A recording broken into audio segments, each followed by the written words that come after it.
everyone, welcome to the Young Turks. It's Friday, which means it's time to drop our super old school, outdated power panel.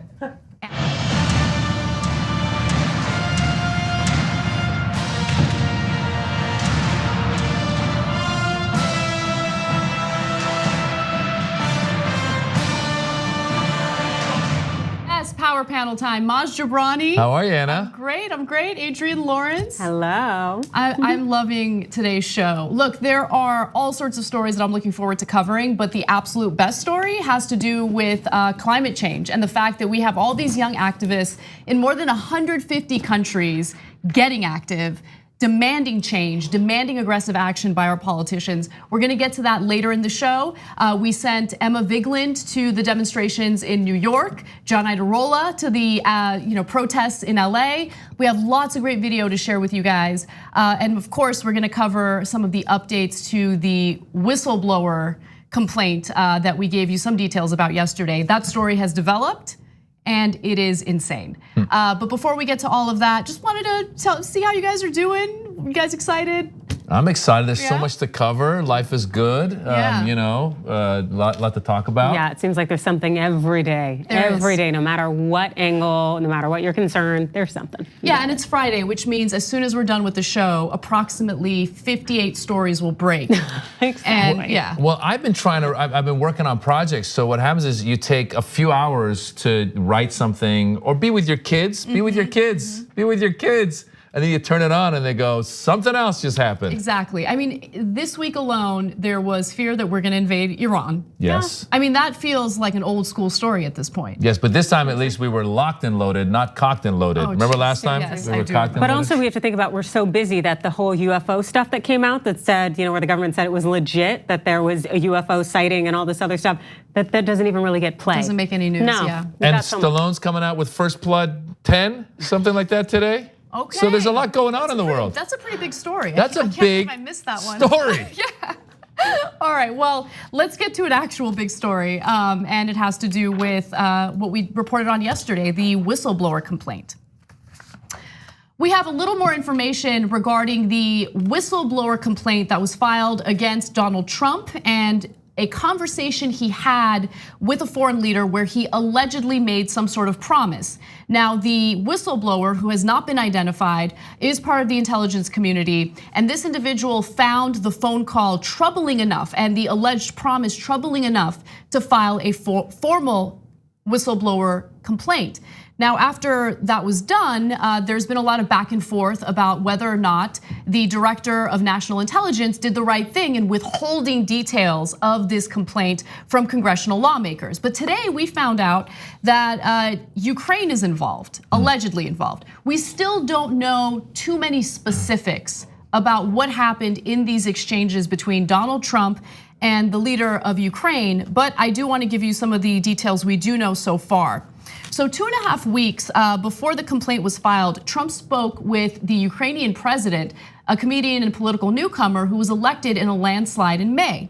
Now that call is already under investigation by House Democrats, according to the Washington Post, who are examining whether Trump and his attorney, Rudy Giuliani, sought to manipulate the Ukrainian government into helping Trump's re-election campaign. Lawmakers have demanded a full transcript and a list of participants on the call. Now, after this story broke by the Washington Post, the Wall Street Journal broke a story indicating that on at least 8 separate occasions, Donald Trump pressured the Ukrainian government to conduct some sort of investigation into Joe Biden's son. Now, Joe Biden's son was employed as a board member for an oil company in Ukraine. And so it appears, based on reporting right now, that Trump was looking to get some help from Ukraine to find dirt or dig up dirt on Joe Biden's son. And remember, Donald Trump is seeking re-election, so this is not something that you should be doing. This is illegal. You shouldn't be working with foreign governments to help you in your campaign.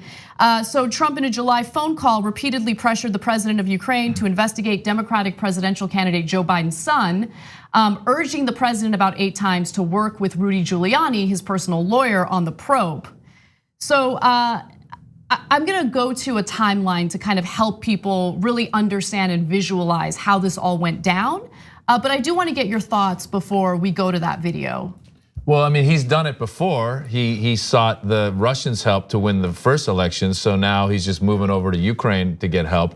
I think it'd be really funny if we found out that the whistleblower was Melania, and you know what I'm saying? She's just trying to get him out of there or something, you know, like. I really want my husband to be best. Yeah. Please get them out. So no, but it's you know what I found also very troubling was before we found out it was Ukraine, there was a list going around, and because this guy really functions, he's, you know, a lot of people said we want an outsider, we want someone without experience, but you start to see what someone without experience does. They talk to other governments, revealing secrets sometimes, asking for favors sometimes, and the list included, I remember people were saying it could have, before we knew it was Ukraine, and we still don't know for sure, but they were saying it could be Ukraine, it could be Israel, it could be North Korea, it could be Russia. We don't know who he gave some information to, he's been talking to illicitly. So that shows you that this guy really doesn't know what he's doing. Yeah, I mean, so I agree with you to some extent. I think it's a mixed bag. I think that he either doesn't know what he's doing in some cases, or he knows exactly what he's doing, but might not know that he's breaking the law, which is not an excuse. But in this case, I mean, after that lengthy Mueller investigation, he knows that working with a foreign country to help benefit your campaign is unlawful. Yeah. That was the whole point of the investigation. So again, look, this stuff is not, in my mind, it's not confirmed yet. You know, we don't know the extent to which an alleged deal was made. What we do know is that there are individuals who are informed on what's going on behind the scenes, and they're speaking to the press about this investigation. At the same time, remember, congressional lawmakers still don't have the details of that whistleblower report. The director of national intelligence has decided that he doesn't want to share this information with Congress. His name is Joseph McGuire, and he alleges that he spoke to the Justice Department, the same Justice Department under William Barr, who likes to protect Donald Trump, and they informed him that he doesn't need to go and speak to Congress about the whistleblower complaint. Okay, but the Inspector General is very much concerned, and he is the one who has kind of come forward to tell congressional lawmakers what's really going on, right? Yeah. So the whole issue here is, did Donald Trump tell Ukrainian politicians that he would withhold foreign aid from the country unless they did an investigation into Joe Biden's son? That is what the allegation is here. And to help you understand the timeline of how this all allegedly went down, let's take a look at this next video. It's Alisyn Camerota explaining everything in detail.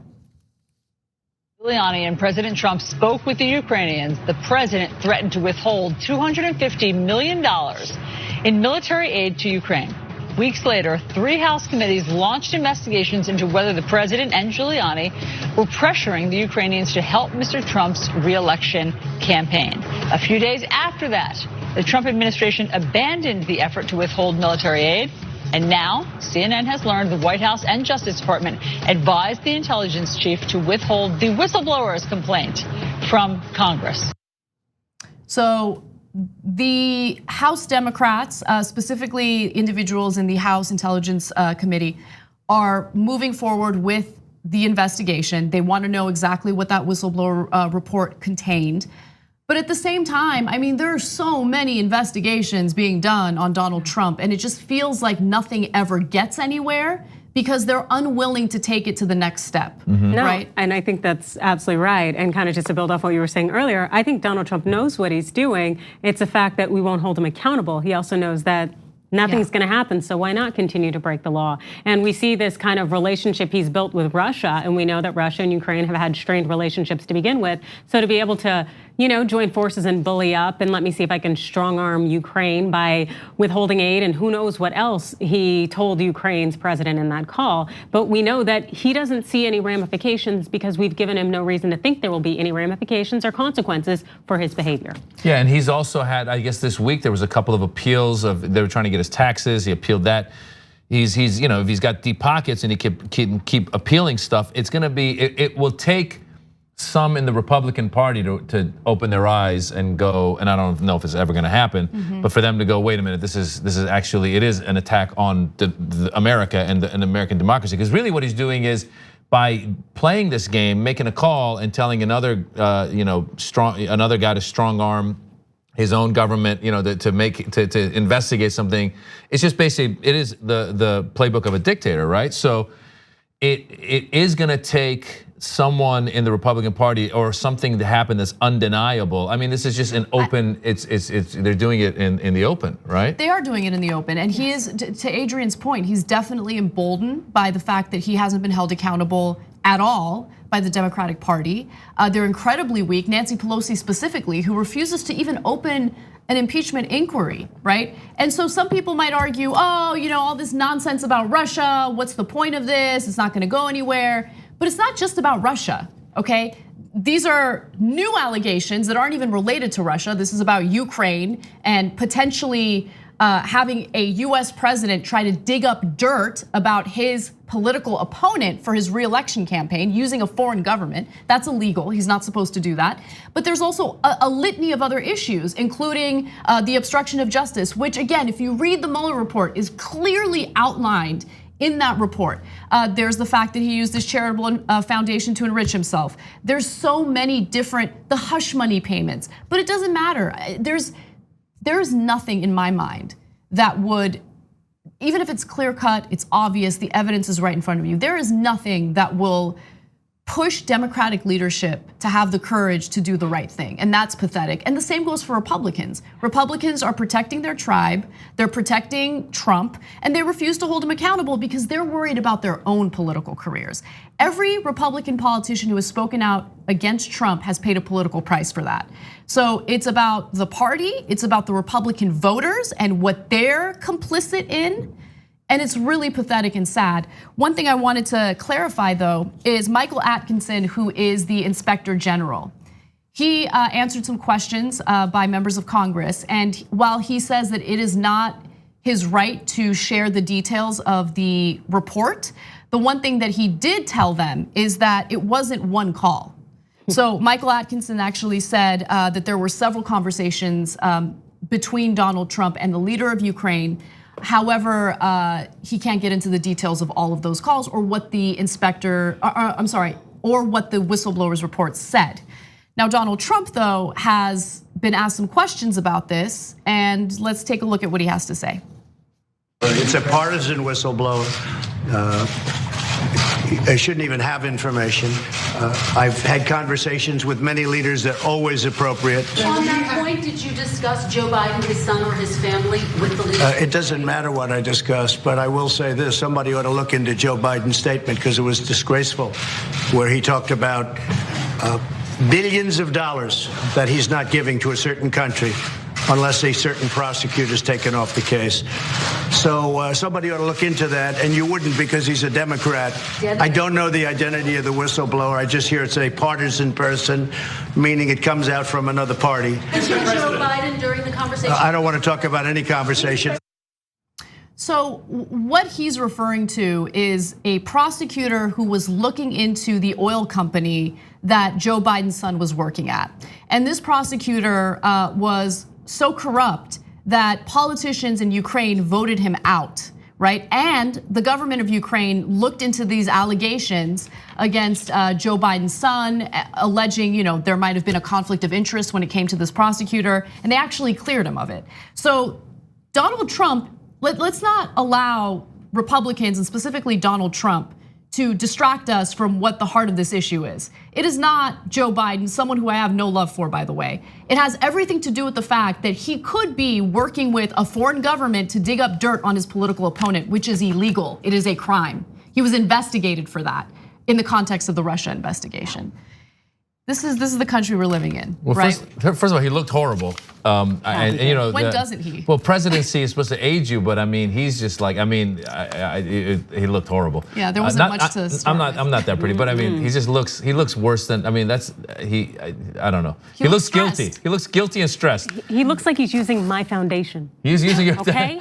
But I'll tell you what. The color's not right. The thing with what you were just saying about what he brought up, I was just hearing somebody analyze the fact that I guess Biden in some speech referenced that whole the investigation from the Ukrainian prosecutor, and I guess that's circulating now amongst a lot of conservatives saying, look, Biden's admitting to this. So basically, it's a conspiracy. They've taken that, turned it into a conspiracy theory. And he's trying to deflect yet again. And they're going into, there was a congressman who was saying, oh, this sounds like another one of those deep state type things. You know, the thing about the deep state and the crooked media and the fake news, all this stuff. All right, let's say there is at some point someone's out to get you. Maybe someone's not on your side. Maybe you see that. But if every time you do something that does not seem right, and you go, no, it's not me, it's them. Every time someone criticizes, as a comedian, I'm a comedian. If every time people keep criticizing me, I go, well, they're obviously on Kevin Hart's payroll. They're trying to get me, obviously. You know, I mean, it's like at some point you got to sit there and go, we've done something wrong, and he never does that. I know that's politics. You're not supposed to, but this guy's never. At one point, just said, look, I was wrong, or I'm wrong, or maybe this is wrong, or you know, he just deflects. And moves on. And he also, he self-incriminates all the time on Twitter. I mean, his Twitter storm just last night, I woke up and it was like whoosh, nothing but defensive, angry tweets, which make him look even more guilty, right? So look, again, we need to know more detail as to what took place during those multiple conversations. We need to have some confirmation that he was trying to work with a foreign government to dig up dirt on a political opponent. Again, none of this stuff is really verified yet. But what I do know is that even if it is verified, what's happened time and time again is he hasn't faced any consequences for it. So, I mean, can you imagine how brazen you need to be to undergo the kind of investigation he just went through with Mueller, and then turn around and do the exact same thing that you were accused of with Russia? This is such the life he leads. And a lot of Americans of privilege lead this exact same life where they continue to engage in this behavior. And we've recently seen that with the Me Too movement, where we find out that litanies of women have come against these men and brought all the evidence, and they are still in their jobs and positions. Trump is just reflective of the fact that our society does not hold certain individuals accountable, but lets them stay in their position regardless of whether they're following the rules, the law, what may have you. And we have an accountability problem, and that's it. Absolutely. And I think he placed the call like just a few days after the Mueller report. I mean, he didn't even give it a moment to breathe. See, he doesn't even have to try to hide. That's how egregious our system is. I keep saying he's kind of like the American Muammar Gaddafi. Gaddafi had so many yes people around him that he just hadn't heard no in a long time. This guy was born into privilege, has heard yes his whole life. And so, like you said, he just keeps repeating whatever, even if somebody says to him, I mean, there should be somebody there that goes, listen, there's gotta be, if you really wanna try and get this message to the Ukrainian guy, there's gotta be another way to do it. You shouldn't be doing it. Yeah, well, he'll ask that person to resign. Yeah. Remember? Yeah. Like, he surrounds himself with yes men, and there is a price to pay when you do that, because you have no one challenging you, and you're gonna slip up. And we all know Donald Trump is messy as hell. Yeah. So there's one other part of this story that I want to do quickly. There isn't much to say about it other than why do people allow Rudy Giuliani on television? I'm not talking about cable news. I'm specifically talking about people who are on his side. Anyway, so let's get to that story. Rudy Giuliani went on Cuomo Primetime in order to respond to some of the accusations against Donald Trump. There's a big story involving a whistleblower who filed a formal complaint about a phone conversation that Trump allegedly had with a foreign leader. And in that conversation, he allegedly made a troubling promise to a foreign leader. The Washington Post later updated the story and it indicated that on multiple occasions, Donald Trump allegedly pressured the Ukrainian government to dig up some dirt on Joe Biden's son, who was on the board of a gas company in the country. Now, with that said, Giuliani goes on Cuomo's show to defend himself, defend Trump. Giuliani was allegedly part of this investigation that Trump was allegedly pushing for. And I keep saying that because, again, we don't know all the details of what happened during these communications. But nonetheless, here's Giuliani attempting to defend himself. But if you have two brain cells to rub together, you can see what's going on here. Take a look. Did you ask the Ukraine to investigate Joe Biden? No, actually I didn't. I asked the Ukraine to investigate the allegations that there was interference in the election of 2016 by the Ukrainians for the benefit of Hillary Clinton, for which there already is a court finding. You never asked anything about Hunter Biden. You never asked anything about Joe Biden. The only thing I asked about Joe Biden is to get to the bottom of how it was that Cenk, who was appointed, dismissed the case against Antak. So you did ask Ukraine to look into Joe Biden? Of course I did. You just said you didn't. No, I didn't ask him to look into Joe Biden. I asked him to look into the allegations that related to my client. I mean, that interview went on for about 30 minutes. So he just said two different things in that short clip that we showed you. He admitted to working with the Ukrainians to dig up dirt on Joe Biden. And then as soon as he was asked that follow-up, he immediately changed course. That's such an SNL sketch just waiting to happen, right? That was like, amazing. I thought you were talking about another Joe Biden, not that Joe Biden. But what's crazy is that is there something, because I don't know about this, is there accusations that Ukraine interfered on behalf of Hillary and Russia, or is he just throwing that out as another thing? It's a way to deflect. It's a way to distract from the heart of this conversation. He made all sorts of crazy conspiratorial claims throughout that 30-minute long interview. Yeah. Yeah, and the thing that gets me too is like, I don't really talk about the things I do on behalf of my client or at the direction of my client, because generally that's attorney-client privilege. So I think that's really interesting that Rudy Giuliani, as the personal attorney for Trump, is out here on CNN talking about the things he did at the direction of his client, but that's between them. But also too, it just seems Giuliani, he was such a good lawyer at one point in time. Now I don't really know what's going on, but at some point it has to be wrong to have him on, because clearly he's incriminating himself, engaging in all sorts of shenanigans. And I understand that there will be no, ramifications or consequences at all, but at some point it's just gotta be like elder abuse. It just seems wrong. Yeah, look, I mean, he wants to go on. He wants to, share his piece. I love that he incriminates himself. What I don't love is that there's no follow-up after that. No. And so we'll see how this all plays out. We'll update you guys on the story. But in the meantime, we're gonna take a break. And when we come back, we are gonna cover, in my opinion, the best story of the day, the climate protests throughout the world. We hope you're enjoying this free clip from the Young Turks. If you wanna get the whole show and more exclusive content while supporting independent media, become a member at tyt.com/join today. In the meantime, enjoy this free segment.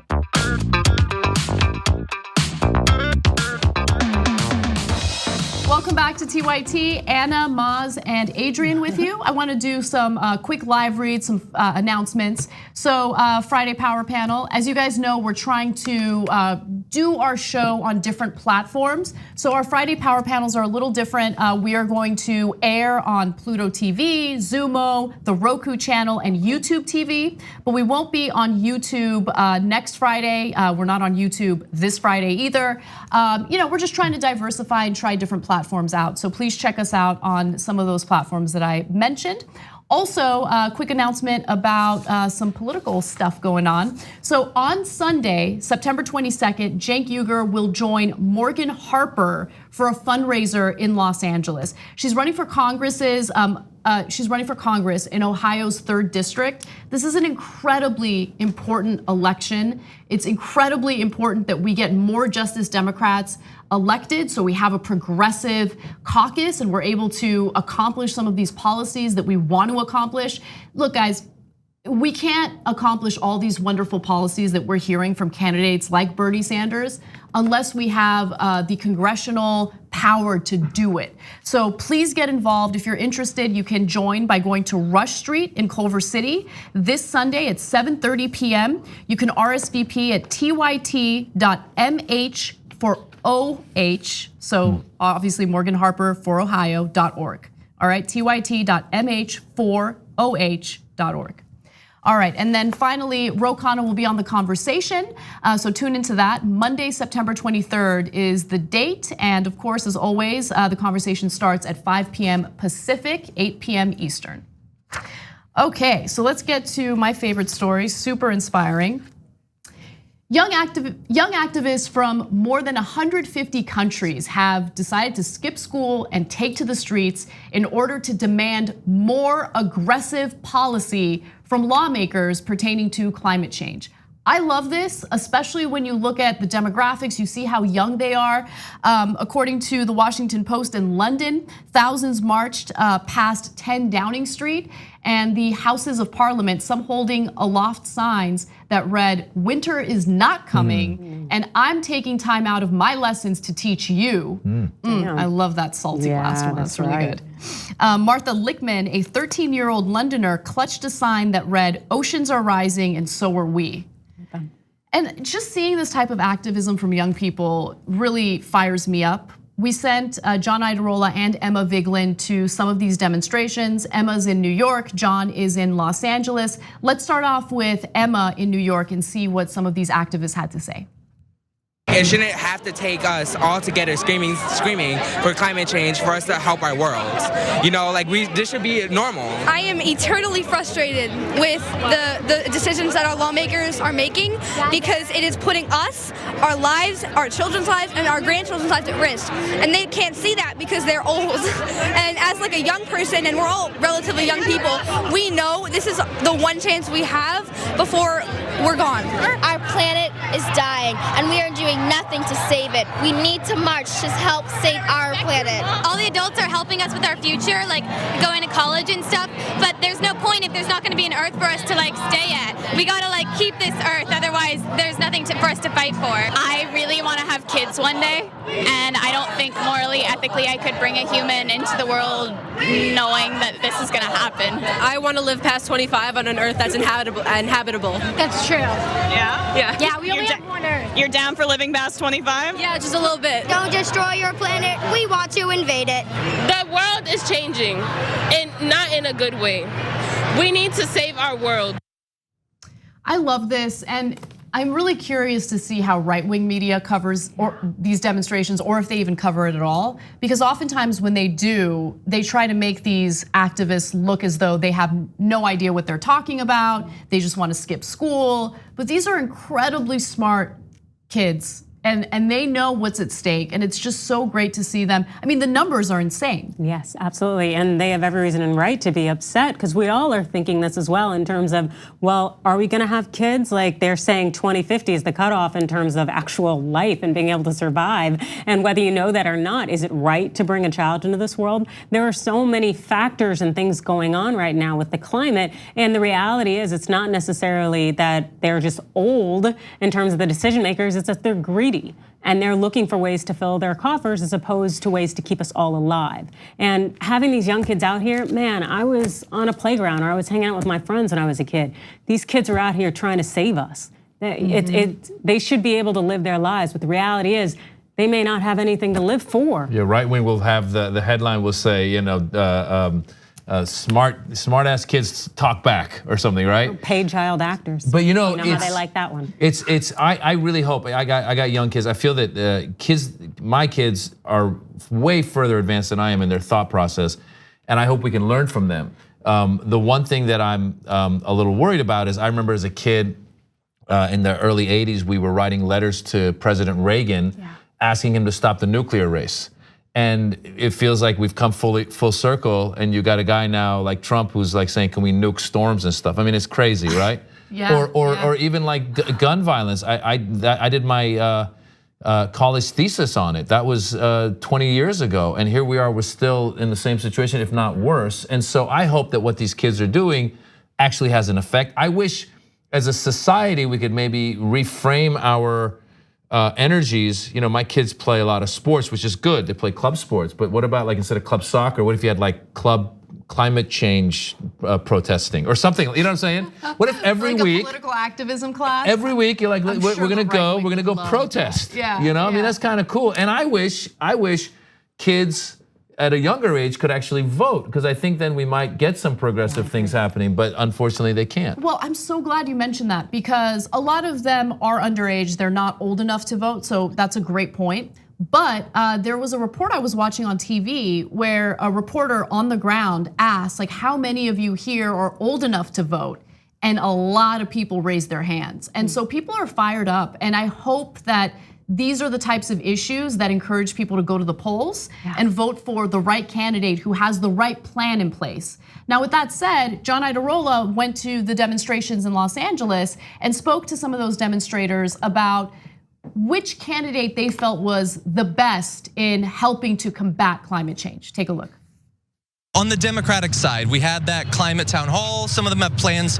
Who do you trust on this issue? Well, obviously, you trust Bernie. That's my answer. Any of the others? Oh yeah, Warren. I mean, I trust them all to some degree. Less so with the more moderates, Delaney and so forth. But and Biden. Whether it's a Democrat or a Republican who gets in the office next time, please just address the issue. I've been following Bernie since the last election, so yeah, I'm still a Bernie fan. Any of the others, or is it Bernie all the way on this? I also like Elizabeth Warren, but I think definitely Bernie is on the top of my list. If you look at the most recent debates, that it was one of the biggest topics, if not the biggest topic in past debates, probably in the past like 10 years. Yeah. Anyone stand out? I mean, I just like the way that Bernie Sanders handles everything because he's very clear cut.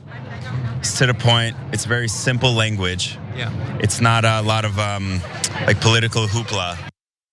So one of the reasons why John kept asking any other candidates is because he kept interviewing people who mentioned Bernie. Yes. And he wanted some diversity in the answers and had a tough time getting it. So we didn't cut out interviews where people were endorsing other candidates. It's just he didn't run or come across people who wanted other candidates. Or mentioned other candidates, I should say. Well, it's good that every one of them, it's on their agenda, and it's again horrific when we see Trump say things like, I'm the best for the environment, I love the environment, I'm gonna roll back the California regulations, and he's, bigger cars are better for the environment, because then you're safer, and if you get hit, I mean, the stuff he puts out there is totally nonsensical. So the good news is we have moved, at least, to the point where every candidate on the Democratic side knows that this is an issue that we have to prioritize. It's actually kind of pathetic because every candidate will acknowledge it. Yes. But in terms of action and a plan put forward to actually combat this, I mean, you have one candidate that has the most robust plan in place, right? And that is Bernie Sanders with the Green New Deal. And that's probably the reason why these activists mentioned him as the candidate they prefer.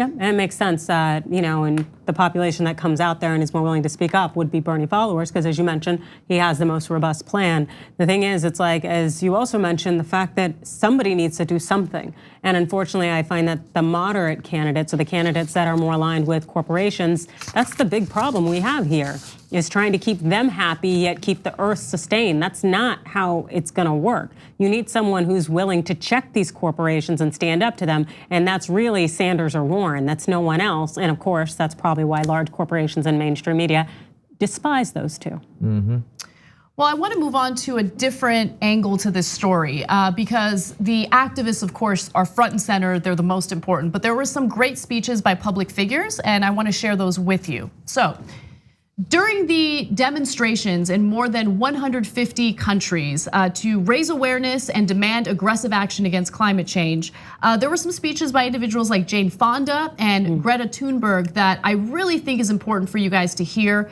I'm gonna start off with Jane Fonda. She was in Los Angeles. John Iadarola was there to report from the ground.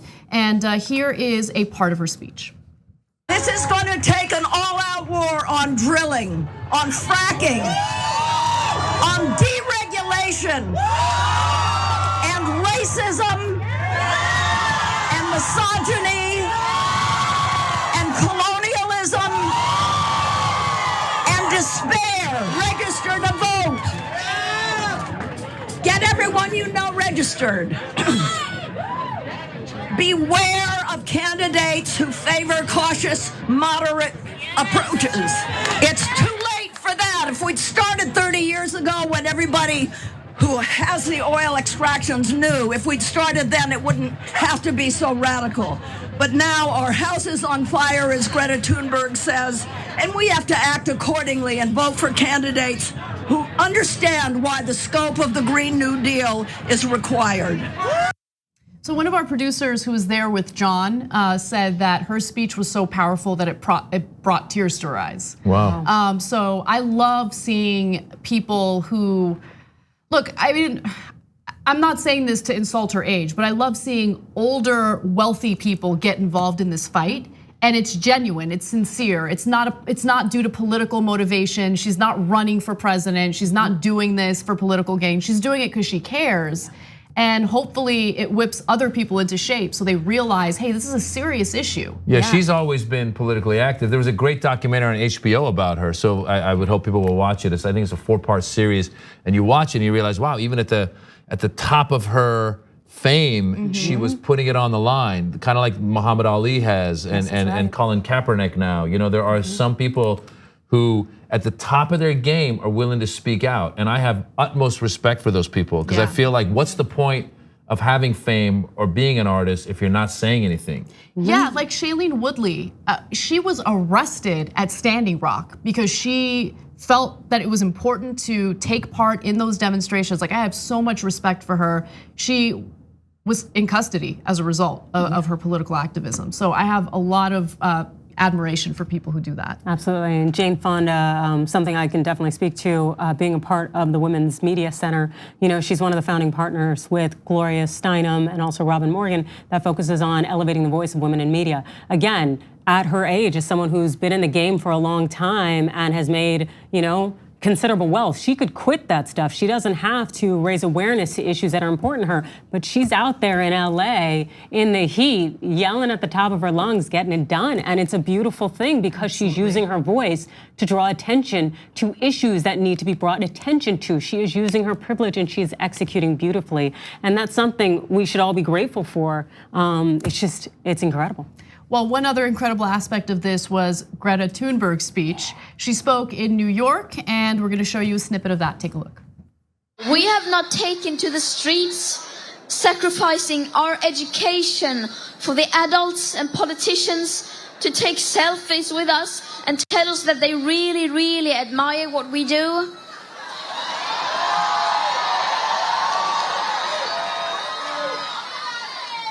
We are doing this to wake the leaders up. We are doing this to get them to act. We deserve a safe future.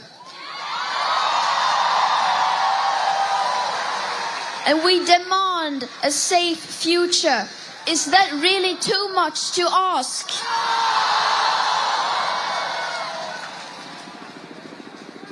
Right now, we are the ones who are making a difference. If no one else will take action, then we will. Oh God, it gets me emotional. Like it's incredible. And you know, there's a lot of downsides to the internet. I know firsthand, but one of the best parts of it is that there are no gatekeepers of information, right? So young people are so much more informed these days because they have all the information at their fingertips. And think about how much education, public education gets defunded, how much it gets muzzled because of, you know, political parties who don't want teachers to teach kids about the reality of what's really going on, or even the reality of American history. So to know that that information is out there, it's democratized, and people can really inform themselves about the reality of our environment, about our politics, our history is so important. I love watching that. It gave me chills down my spine. Yeah. And I do hope, like you were saying, I mean, the hope is that there are people seeing this that could see that there is this movement. I mean, obviously it feels like they keep denying it, right? If they are on the side of the corporations and they're on the right, they just keep denying it and they keep saying no. You know, they're saying these kids don't know what they're talking about or what have you. But I guess I don't know what it takes. I don't know how many people it takes to be in the streets for them to finally do something. But you know. Well, here's what I think makes a difference. Applying political pressure in the form of primarying candidates who, and I say primarying because we don't have time for weak Democrats, right? So I know that some of these activists are too young to vote. However, if you do have the ability to vote, support a primary candidate who wants to do something or pass aggressive legislation to combat climate change. Yeah. You know, I think that far too often incumbents get reelected because people aren't paying attention. Right. We have a lot more political capital than we even realize. And it's time that we flex that muscle and hold people accountable. Yeah. All right, so let's take a break. When we come back, we're gonna switch gears and talk about other news, including Meghan McCain walking off the set of The View. Jerome's. We'll be right back.